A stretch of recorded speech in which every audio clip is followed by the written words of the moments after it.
So hello my dear students, my dear friends, कैसे हैं आप सभी लोग। उम्मीद करता हूँ आप सभी लोग बहुत अच्छे से होंगे, आपकी पढ़ाई अच्छे से चल रही होगी। तो गाइस, आज हमारा line to line and word to word explanation का लास्ट लेक्चर होने वाला है और हम लोग कंप्लीट चैप्टर कर चुके हैं, जिससे हमें एक चीज़ और पता चलती है कि हम लोग बिल्कुल भी जल्दबाजी नहीं करेंगे। इंग्लिश थोड़ा सा हमारे लिए डिफरेंट सब्जेक्ट पड़ता है, तो उसको हम पूरा प्रॉपर टाइम देंगे ताकि बेहतर तरीके से हम उसको अंडरस्टैंड कर सके। मतलब घास काटने का कोई विचार आपके मन में नहीं होना चाहिए कि सर बस फटाफट करा दो। फटाफट कराने में फिर रिजल्ट भी फटाफट जैसे ही आता है ना। तो चलिए स्टार्ट करते हैं। 17 लेक्चर तक हम देख चुके महात्मा गांधी जी जो है भारतीय सभ्यता और संस्कृति के बारे में क्या कुछ कह रहे हैं। आगे देखते हैं। Go to Greece. वो कहते हैं ग्रीस नामक स्थान पर जाओ। Where is the world. संसार कहाँ है।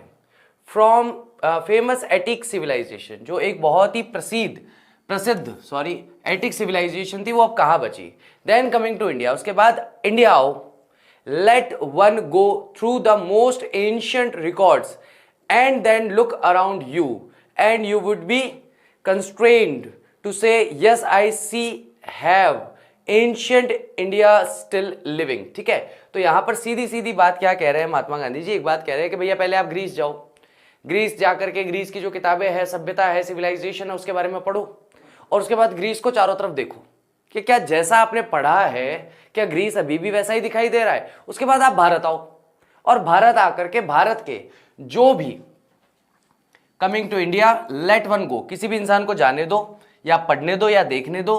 थ्रू का मतलब होता है किसी चीज के आर पार। ठीक है, यानी कि कोई किताब है, मैं कहता हूं ना कि आई गो थ्रू दिस बुक, यानी कि मैं इस किताब को पृष्ठ संख्या 1 से पृष्ठ संख्या 100 तक पूरा पढ़ चुका हूं, आर पार देख चुका हूं इस किताब को। द मोस्ट एंशियंट रिकॉर्ड, सबसे ज्यादा या सर्वाधिक प्राचीन जो रिकॉर्ड्स हैं उन्हें देखने दो। देन लुक अराउंड यू, और उसके बाद तुम अपने आसपास अपने चारों ओर देखो। एंड यू वुड बी कंस्ट्रेन्ड, और आप ये कहने के लिए मजबूर हो जाएंगे। टू से का मतलब क्या है, कहने के लिए। आप ये कहने के लिए मजबूर हो जाएंगे yes I see have ancient India still living, कि मैं देख रहा हूं कि एंशियंट इंडिया यानी कि प्राचीन भारत अभी भी जीवित है। किताबों में जिस तरीके का भारत बताया गया है, प्राचीन सभ्यता संस्कृति में जिस तरीके का बताया गया है भारत, वैसा ही भारत आज भी हमें देखने को मिल रहा है। आज भी हमें आसानी से हम उसे देख सकते हैं। 19th अगला पैराग्राफ हमारा क्या कह रहा है। ट्रू देयर, ये सच है। देयर वर डंग, कि वहां पर हमें सभी जगह पर गोबर दिखाई देता है। हीप्स का मतलब होता है गोबर के ढेर दिखाई देते हैं। टू यानी भी, तो चारों तरफ गोबर के ढेर भी दिखाई देते हैं। हियर एंड देयर, जो यहां तहां बिखरे रहते हैं। But there is rich treasures buried under them, लेकिन अगर हम उनकी बात करें तो वहां पर बहुत ही रिच ट्रेजर्स यानी बहुमूल्य वस्तुएं, या बहुमूल्य ट्रेजर के लिए एक शब्द और आता है खजाना, सुना होगा आपने। बहुमूल्य खजाना जो है, बरिड का मतलब है दफन होना या दबा होना, उसके अंदर, यानी कि जो गोबर की आप बात कर रहे हो उसमें भी बहुमूल्य खजाना जो है दबा हुआ है। अंडर देम यानी उनके अंदर। And the reason why it has survived, और अगर हम कारण की बात करें, भारत में कारण की बात करें कि भारत में ऐसा क्या कारण रहा कि प्राचीन सभ्यता अभी भी सर्वाइव कर रही है, यानी अभी भी जीवित है। ऐसा क्यों हुआ कि भारतीय सभ्यता अभी तक जीवित है। Is that the and which, अभी अंत तक भी, विच हिंदुइज्म सेट, जो कि हिंदुइज्म ने पहले से व्यवस्थित कर रखा है। बिफोर इट वाज डेवलप, यानी हिंदुइज्म ने अपने डेवलप होने से पहले ही, या भारत के डेवलप होने से पहले ही इस चीज को सेट करा था। Along with material but spiritual lines, जहां पर हम मटेरियल यानी वस्तुओं के साथ साथ स्पिरिचुअल लाइंस को भी देखते हैं। स्पिरिचुअल का मतलब होता है आध्यात्मिक, यानी कि आध्यात्मिक। अगर हम भारत की बात करें तो भारत में न केवल वस्तुओं का महत्व बताया गया है, बल्कि वस्तुओं के अलावा आध्यात्म का भी बहुत ज्यादा महत्व है। अब इस पैराग्राफ के अंदर महात्मा गांधी जी क्या कहते हैं कि भैया आप अगर वैसे ऊपर ऊपर से देखोगे तो आपको ऐसा लगेगा क्या यार भारतीय सभ्यता संस्कृति में क्या है, यहाँ गोबर के ढेर पड़े, वहां गोबर के ढेर पड़े। लेकिन गाँव में गोबर के ढेर अगर किसी के घर के बाहर पड़े हों और आप ये सोचो कि क्या यार कचरा ही तो है, उठा के ले जाते हैं, लेके मत जाना, लाठी लेके भागेंगे तुम्हारे पीछे। क्योंकि वो गोबर के ढेर क्या काम आते हैं मुझे बताओ। गाँव में लोग बाग घरों के बाहर जो गड्ढा बना करके उसमें गोबर इकट्ठा करते रहते हैं, 4 महीने 6 महीने 8 महीने, क्यों इकट्ठा करते हैं वो गोबर को। है, और कोई काम नहीं है उनके पास। गांव में जो हमें गेहूं इसके गोबर के जो ढेर दिखाई देते हैं वो वास्तविकता में खाद के रूप में इस्तेमाल किए जाते हैं। तो इसके लिए क्या कहा गया, there is rich treasures buried under them, यानी उनके नीचे बहुत ही, यानी कि जो गोबर के ढेर है उसमें बहुत ही बहुमूल्य खजाना जो है वो छुपा हुआ है। हम चाहे तो गोबर को फेंक सकते हैं और बाद में जाकर के बाजार से हम लोग खाद खरीद के लाके डालें, तो वही जैविक खाद हमारे पास पड़ी है, वही उठा के डाल दो खेतों में, बढ़िया काम हो जाएगा। एंड द रीजन और कारण बताते हैं महात्मा गांधी के, हिंदुइज्म जो है अभी तक यानी इस समय तक भी, अंत तक भी क्यों जीवित है जबकि बाकी सभ्यताएं समाप्त हो गई, वो इसलिए है क्योंकि उसने मटीरियल और स्पिरिचुअल नीड्स या लाइन्स को साथ साथ बढ़ाया। कि भाई मटीरियल ऐसा नहीं है ना कि केवल आध्यात्मवाद से दुनिया चल जाएगी या जीवन चल जाएगा। अगर मैं कहूं कि भैया मैं तो केवल रोटी सब्जी वगैरह, मेरे को तो कुछ नहीं चाहिए, कपड़ा वगैरह भी कुछ नहीं चाहिए, मुझे तो घर मकान भी कुछ भी नहीं चाहिए, मैं तो केवल अध्यात्म करूंगा, तो ऐसा भी काम नहीं चलेगा ना। खाना तो खाना ही पड़ेगा। अध्यात्म भी तभी होगा जब आप भोजन करेंगे, भोजन नहीं करेंगे तो अध्यात्म कैसे होगा। जलाने के लिए तो सामान्यतः कम काम में लिया जाता है गोबर, लेकिन जो ढेर लगे हुए होते हैं, कंडे या उपले जो बनाने होते हैं वो तो नॉर्मली बनते ही हैं, है ना, जलाने के लिए, ईंधन के लिए। लेकिन ज्यादा उनका उपयोग किस में होता है, या ज्यादा उपयोगी आप उसे कब मान सकते हैं, जब आप उसको खाद के रूप में खेतों में देते हैं। ठीक है, अगला पैराग्राफ क्या कहता है, our civilization, our culture, our swaraj, हमारी सभ्यता, ये शब्द तो खैर पिछले 5 दिनों में कई बार देख चुके, हमारी संस्कृति और हमारा स्वराज। स्वराज मतलब भारत देश पर भारतीय लोग ही राज्य करेंगे या शासन करेंगे, उसी को स्वराज कहा जाता है। हमारा अपने ऊपर अपने द्वारा ही शासन, depend not upon multiplying our wants, और ये हमारी जो सभ्यता है, हमारी जो संस्कृति, हमारा जो स्वराज है वो किस पर निर्भर नहीं करता, वो मल्टीप्लाइंग करना। मल्टीप्लाइंग का मतलब होता है बहुगुणा, बहुगुणा मतलब बहुत ज्यादा गुणे, 10 गुना, 20 गुना, 50 गुना, 100 गुना कर दे किस चीज को, हमारी वांट्स को, यानी कि हमारी इच्छाओं को। तो ये इस पर निर्भर नहीं है कि हम अपनी इच्छाओं को 100 गुना कर लें। सेल्फ इंडल्जेंस, चलिए फटाफट से इंडल्जेंस का मतलब बताइए, फटाफट कौन बताएगा। साधारण शब्दों में कहा जाए तो मजा करना। ठीक है, आनंदोपभोग यानी अपने आनंद का उपभोग करना या मजा करना, खुद के मजे के लिए ही सोचना। बट अपॉन रिस्ट्रिक्टिंग, रिस्ट्रिक्टिंग का मतलब होता है रोकना या रोकथाम करना। किस चीज को रोकना, वांट्स को, और सेल्फ डिनायल को, यानी कि वांट्स को रोकते हुए आत्म त्याग को ही बढ़ाना या आत्म त्याग के विषय में ही चिंतन करना जो है, उस पर निर्भर है सभ्यता, संस्कृति और स्वराज। यानी कि अगर आप भारतीय सभ्यता की बात करेंगे, संस्कृति की बात करेंगे, स्वराज की बात करेंगे, तो इसमें कहीं पर भी ये भावना आपको देखने को नहीं मिलेगी कि कोई भी व्यक्ति भारत में जो है, जो भारतीय सभ्यता या संस्कृति के अनुरूप अपना जीवन जीता है, वह व्यक्ति अपनी इच्छाओं को 100 गुना 200 गुना करने पर निर्भर जीवन जी रहा है। नहीं, ऐसा जीवन कोई नहीं जीता। सभी लोग कैसा जीवन जीते हैं, आत्म त्याग का जीवन जीते हैं, कि भाई अपना आनंद या जो भी चीजें मजा देने वाली हैं उनको त्यागते हुए, उनको नकारते हुए ही अपना जीवन आनंद से जीते हैं। नेक्स्ट आता है हमारा अगला paragraph, paragraph number 21, European civilization is, अगर हम यूरोपियन सिविलाइजेशन की बात करें तो वह है, कैसी है, निसंदेह सुटेड फॉर द यूरोपियंस, यानी कि यूरोपियन सिविलाइजेशन यूरोपियंस के लिए सुटेबल है। सुटेबल है मतलब उनके लिए उपयुक्त है, इसमें कोई भी शंका नहीं है। But it will mean रूइन for India, लेकिन ये पूरी तरीके से भारत की बर्बादी के लिए है। Is we endeavour to copy it, अगर हम बहुत ज्यादा आकर्षित होकर के या बहुत ज्यादा उत्तेजित होकर के अगर हम उसकी कॉपी करते हैं तो देखिए, यूरोपियन सभ्यता यूरोप वासियों के लिए तो अच्छी है, लेकिन भारतवासियों के लिए अच्छी नहीं है। इसके मैंने बहुत सारे एग्जाम्पल दे चुका हूं। जैसे मैंने एक एग्जाम्पल दिया था, छोटा सा एग्जाम्पल था कपड़ों का। भाई हम यहाँ भारत में ऐसे कपड़े पहनते हैं और वो वहां पर हमेशा सूट बूट या 3 लेयर 4 लेयर 5 लेयर पहन के रखते हैं। ऐसा क्यों है, क्योंकि यूरोप का जो जलवायु है, वह जलवायु के, उस जलवायु के अकॉर्डिंग उनके लिए जो कपड़े जो वो पहन रहे हैं वो ठीक है, वो उपयुक्त है, और हमारे लिए वो उपयुक्त नहीं है। तो अगर हम उनको फॉलो करेंगे, अगर हम आंख बंद करके बिना सोचे समझे अगर उनको कॉपी करेंगे तो हमारी बर्बादी का कारण बनेगा। दिस इज नॉट टू से, ऐसा कहने की आवश्यकता नहीं है that we may not adopt और assimilate whatever may be good or capable of assimilation by us। तो ऐसा भी नहीं है कि भाई हम लोग किसी भी चीज को एडॉप्ट नहीं करेंगे, किसी भी चीज को उनसे स्वीकार नहीं करेंगे या उनसे किसी भी चीज से मिलेंगे नहीं, चाहे वो चीज हमारे लिए अच्छी भी हो और चाहे हम उस कार्य को करने में, यानी कि किसी चीज को स्वीकार करने में केपेबल भी हों, योग्य भी हों। तो भैया ऐसा नहीं है कि हम सारी चीजों को आंख बंद करके बस केवल अस्वीकार ही कर देंगे। बहुत सारे बच्चे पहले दिन कह रहे थे कि अरे सर फिर जो जीवन हम अभी जी रहे हैं आप तो कह रहे हो वो जीवन बहुत खराब है, जो जीवन जिस तरह के लाइफस्टाइल में हम अभी अपनी लाइफस्टाइल जीते हम तो पूरा यूरोपियन फॉलो करते हैं, तो बिल्कुल जीवन बर्बाद है। ऐसा बिल्कुल नहीं है। गांधी जी इस पैराग्राफ में इस बात को बिल्कुल क्लियर कर देते हैं कि भैया ऐसा नहीं है कि हर चीज हम आंख बंद करके फॉलो कर रहे हैं, और ऐसा भी नहीं है कि वहां से अगर कोई चीज हमें अच्छी मिल सकती है तो हम उसको फॉलो नहीं कर रहे। ऑनलाइन क्लासेस अभी हम ले ही रहे हैं ना, एक तरीके से आप देखोगे तो यूरोपियन ही कला है, ये यूरोपियन ही फॉर्मेट है। लेकिन अगर कोई चीज हमारे लिए अच्छी है, क्या है कोई चीज हमारे लिए अच्छी है और हम कोई कार्य करने के लिए केपेबल हैं, तो डेफिनेटली हम उस कार्य को करेंगे। उस कार्य को नहीं करने का कोई कारण नहीं है। भाई कोई चीज अच्छी मिलती है तो बिल्कुल स्वीकार करो। मैंने कहा ना भारतीय सभ्यता तो ऐसी है। रावण के बारे में बहुत सारे लोग बहुत सारी बातें करते हैं, अच्छी बातें भी करते हैं, बुरी बातें भी करते हैं। जो बुरी बातें हैं उससे हमारा क्या लेना देना, जो अच्छी बातें हैं उनको लो, पकड़ो, आगे बढ़ो अपने जीवन में।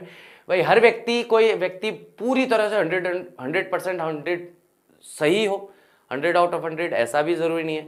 कोई व्यक्ति 100 आउट ऑफ 100 पूरी तरह से गलत हो ऐसा भी जरूरी नहीं है। हर व्यक्ति में कुछ अच्छाइयाँ होती है, कुछ बुराइयाँ होती है। तो हमें क्या करना है, हमें सामने वाले जिस व्यक्ति से हम मिले हैं उसकी अच्छाइयाँ लेनी है, उसकी अच्छाइयों को, उसको सद्गुणों को स्वीकार करना है।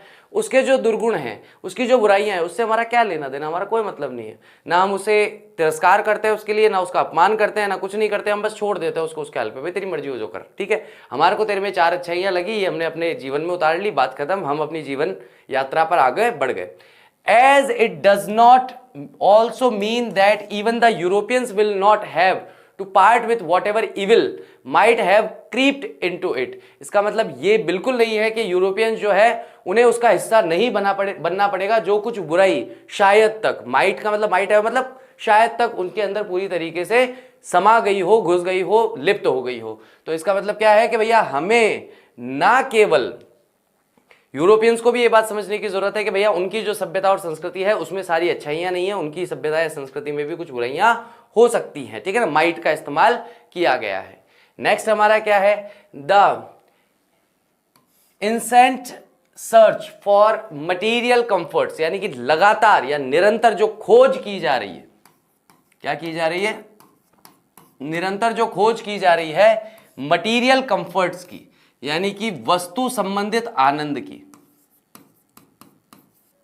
वस्तु संबंधित, कंफर्ट का मतलब ऐसे आराम होता है, तो वस्तुओं से जो हमें कंफर्ट मिलता है, आराम मिलता है, उसकी जिस तरीके से लगातार निरंतर सर्च की जा रही है, एंड देयर मल्टीप्लिकेशन, वापस बहुगुणा शब्द आ गया, और उनको जितना जितना ज्यादा हम लोग मल्टीप्लाई करते चलते हैं, इज सच एन इवल, यही एक इवल है, यही एक बुराई है कि भैया सबसे पहले तो हम अपने आराम को बहुत ज्यादा महत्व देते हैं, उसके लिए वस्तुवादिता की ओर जाते हैं, और फिर अपने आनंद या खुशहाली या अपनी प्रसन्नता जो है, अपने आप को आनंदित करने का जो कार्य है उसे हम मल्टीप्लिकेशन करते हैं, यानी कि उसको बहुगुणा, कई गुना हम लोग कर देते हैं। And I make bold to say that the Europeans themselves will have to remodel their outlook, और मैं बोल्ड होकर के मतलब क्या होता है, साहसी मान लो एक तरीके से, है ना।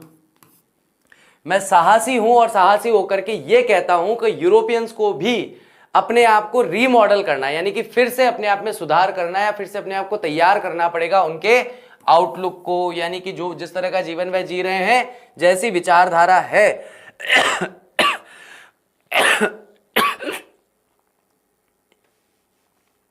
जैसी विचारधारा है उस विचारधारा से उन्हें बाहर निकलना पड़ेगा, अपने आप को रीमॉडल करना पड़ेगा, फिर से उन्हें अपने आप का पुनरुत्थान या पुनर्सुधार वहां पर उन्हें अपना करना पड़ेगा, है ना।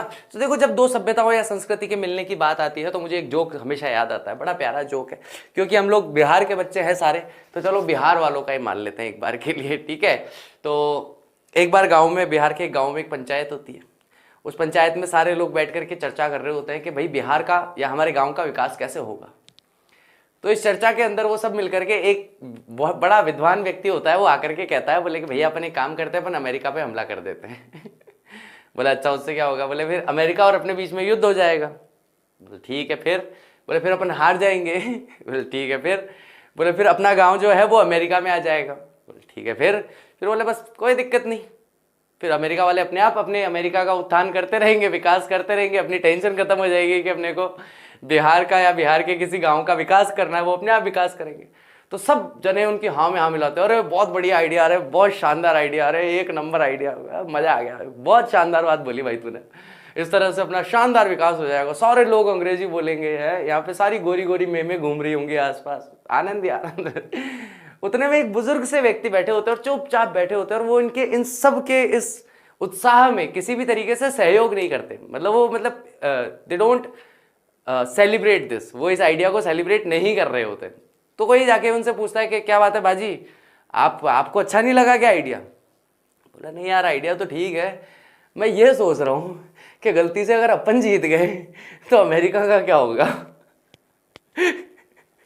फिर तो वहाँ बिहारी भाषा चल रही होगी, वहाँ के जो बड़े बड़े कंपनियों के लोग हैं वो भी गाय भैंसों का दूध निकाल रहे होंगे या खेती बाड़ी कर रहे होंगे या जो भी गांव का व्यवसाय है वो कर रहे होंगे। प्लीज गाइस, जोक है, जोक की तरह लेना, इससे प्लीज अपमानित महसूस मत करना, बस जस्ट अ जोक है ना, कि ठीक है लोग बाग कुछ ना कुछ करते रहते हैं। तो यही चीज है यहाँ पर कि अगर आप जीत गए हैं प्यारे बिहारियों, अगर आप जीत गए तो फिर अमेरिका का क्या होगा, ये सोचने वाला विषय है।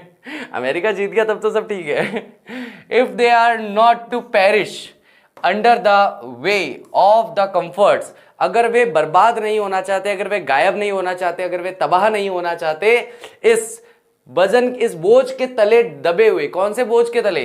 कंफर्ट्स, यानी आनंद या आराम के बोझ के तले दब करके अगर वे गायब, समाप्त या पेरिश नहीं होना चाहते, to which they are becoming slave, वे आनंद, वे आराम जिनके वे गुलाम बनते जा रहे हैं, it may be that my reading is wrong, तो इसका मतलब ये हो सकता है कि मेरा जो भी आज तक का अध्ययन रहा है, मैंने जो भी चीजें आज तक पढ़ी है, जानी है, सीखी है, वो सारी की सारी चीजें गलत हैं, ठीक है, वे सारी की सारी चीजें बुरी हैं, ठीक है।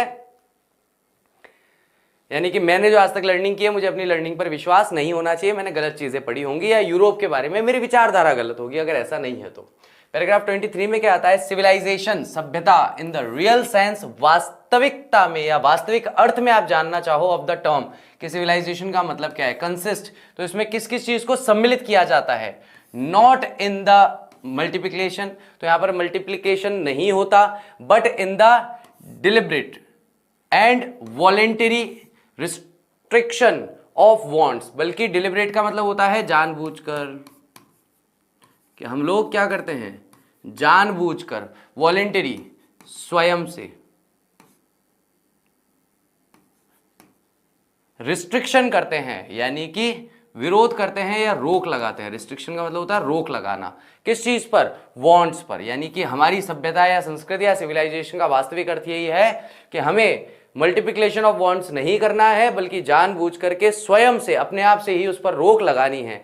The alone increases and promotes contentment, और ये एकमात्र चीज जो है वह इंक्रीज करती है यानी बढ़ाती है, प्रमोट करती है यानी कि फैलाती है कंटेंटमेंट को। कंटेंटमेंट का मतलब होता है संतुष्टि या संतोष, and real happiness and capacity of service, और इसी से वास्तविक खुशी बढ़ती है और सेवा करने की योग्यता भी बढ़ती है। लास्ट पैराग्राफ हमारा होने वाला है पैराग्राफ नंबर 24 पैराग्राफ के अंदर हम लोग देख रहे हैं a certain degree of physical harmony, यानी कि शारीरिक सौहार्द या आनंद की जो एक सर्टेन डिग्री है, यानी एक निश्चित जो मात्रा है, एंड कंफर्ट इज नेसेसरी, और जो आराम है, राहत है, वो भी आवश्यक है, but above a certain level, लेकिन एक निश्चित लेवल से ऊपर जाकर इट बिकम्स अ हिंड्रेंस, ये एक बाधा बन जाती है, इंस्टेड ऑफ, इसके बजाय हेल्प, यानी कि सहायता की वजह बाधा बनने का काम कर देती है। तो ऐसा नहीं है कि जीवन में आनंद बिल्कुल ही या आराम बिल्कुल ही जरूरी नहीं,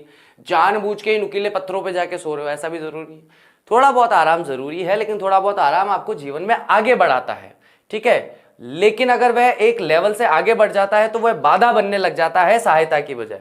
therefore the idea of creating an unlimited number of wants, इसलिए जो आइडिया है कि हमें अनंत संख्या तक अपनी इच्छाओं को बढ़ाना है, एंड सेटिस्फाइंग देम, और उन इच्छाओं को संतुष्ट करना है, seems to be a delusion, ये एक मोह माया की तरह प्रतीत होता है, एंड अ स्नेयर, और एक जाल की तरह प्रतीत होता है जिस जाल में मनुष्य फंस जाता है, कभी निकल नहीं पाता। The satisfaction of one's physical needs, जो संतुष्टि है किसी भी व्यक्ति के शारीरिक आवश्यकताओं की, इवन द इंटेलेक्चुअल नीड्स, बल्कि मानसिक जो आवश्यकताएं हैं उनकी भी, of one's narrow self, narrow self का मतलब है एक व्यक्ति जो संकुचित होकर के, सिमट करके, मतलबी होकर के जो व्यक्ति इस तरह से अपनी इच्छाओं को पूरा करने का प्रयास करता है, must meet at a certain point of dead stop, उसे निश्चित तौर पर एक बिंदु पर जाकर के, डेड स्टॉप पर जाकर मिलना ही पड़ता है, यानी कि कहीं ना कहीं उसका अंत जरूर होता है, before it degenerates into physical and intellectual voluptuousness, यानी कि जो डिग्रेड होता है, हीन होता है, तो फिजिकल और इंटेलेक्चुअल, यानी कि इंटेलेक्चुअल का मतलब हो गया मानसिक, और मानसिक भी ना कह करके इसके लिए एक और शब्द आता है जो इससे थोड़ा अच्छा है, बौद्धिक। ठीक है, बौद्धिक जो हमें आनंद चाहिए, शारीरिक हमें जो आनंद चाहिए, जो विलासिता चाहिए, इसके लिए कौन सा वर्ड यूज हुआ है, वोल्यूप्टोसनेस।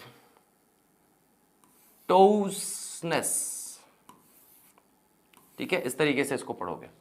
A man must arrange his physical and cultural circumstances, एक व्यक्ति को अरेंज करना चाहिए, व्यवस्थित करना चाहिए अपने शारीरिक और अपनी सांस्कृतिक सर्कमस्टांसेस का मतलब होता है परिस्थितियों को, so that they do not hinder him in his service, ताकि ये जो सारी चीजें हैं ये उसे बाधा ना पहुंचाए उसकी सेवा में, ऑफ ह्यूमैनिटी, जो ह्यूमैनिटी यानी मानवता की वह सेवा कर रहा है, on which all his energises should be concentrated, जिस पर इसकी की सारी एनर्जीज जो हैं, सारी की सारी ऊर्जा जो है, सारी की सारी शक्ति जो है, वह सारी की सारी शक्ति क्या होती है, शुड बी कंसंट्रेटेड, उसे एकत्रित किया जा सके। एक व्यक्ति 100 चीजों की इच्छा करता है, 100 चीजों की मांग करता है, तो उसकी ऊर्जा भी 100 जगह पर विभक्त हो जाती है, लेकिन अगर वह इन इच्छाओं को, इन अनलिमिटेड या नंबरलेस, न्यूमरस नंबर वाली अगर मांगों को, इच्छाओं को अगर छोड़ देता है, तो उसकी पूरी की पूरी शक्ति को एक जगह सेंट्रलाइज किया जा सकता है, उसे एक जगह एकत्रित किया जा सकता है। ठीक है क्या? तो गाइस ये हमारा चैप्टर है, और इस चैप्टर में से हमें टोटल 5 मेजर पॉइंट्स लिखने हैं कमेंट में। क्या करना है, इस चैप्टर से रिलेटेड 5 मुख्य बिंदुओं को हमें किस में लिखना है, कमेंट बॉक्स में लिखना है। कमेंट बॉक्स अभी लेक्चर खत्म होते ही 2 से 3 मिनट के अंदर कमेंट बॉक्स एक्टिवेट हो जाएगा। कोई से भी 5 मेजर पॉइंट्स जो आपको समझ में आते हैं, जो गांधी जी ने हमें बताए हैं, चाहे वो यूरोप वर्सेस इंडिया वाला कॉन्टेक्स्ट हो, चाहे वो क्यों अभी तक बाकी की सभ्यताएं चली गई, हमारी सभ्यता अभी तक है, वो पॉइंट हो, बहुत सारे पॉइंट्स हैं इस चैप्टर में, मतलब हर लाइन में पॉइंट मिलेगा आपको। कोई भी 5 मेजर पॉइंट्स जिसको आप ये कह सकते हो कि भैया ये पूरे के पूरे चैप्टर का सार है, हाँ, पूरे के पूरे चैप्टर का सार है, या मैं कहता हूं सारांश है, ऐसे कोई भी 5 पॉइंट्स आपको कमेंट बॉक्स में लिखने हैं। तो कल हमारा जो लेक्चर होगा वो क्वेश्चन आंसर से रिलेटेड रहेगा, मेजरली एमसीक्यूज देख करके आइए, बहुवैकल्पिक प्रश्नों पे कल हम बात करने वाले हैं। ठीक है, तो थैंक यू वेरी मच। उम्मीद करता हूं आज का लेक्चर अच्छी तरीके से समझ में आया होगा, आपने अच्छे से एंजॉय किया होगा। I will see you tomorrow, till that take care of yourself, bye bye, I will see you soon.